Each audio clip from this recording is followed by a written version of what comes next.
French with me. Tuna, kado, onigirazu. Chop some onion, celery, cucumber. Gusto ko din dito sa pipino, best friend. Antioxidant siya. Nakakaano din ng weight loss.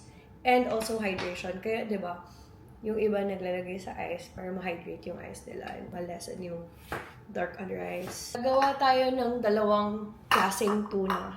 Yung isa, yung kasamang mayonnaise. Yung isa, wala.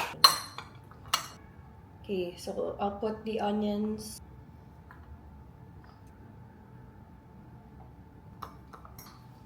Then let's put pepper.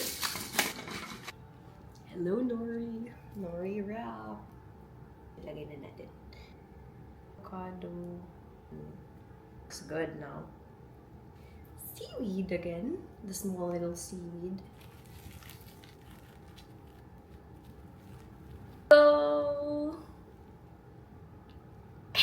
this is really leftover rice na nandito yung pork katsudon. Tuna. A little. Sobrang sarap. Yan may mga crunch. I bet mas masarap yung may rice. Lami.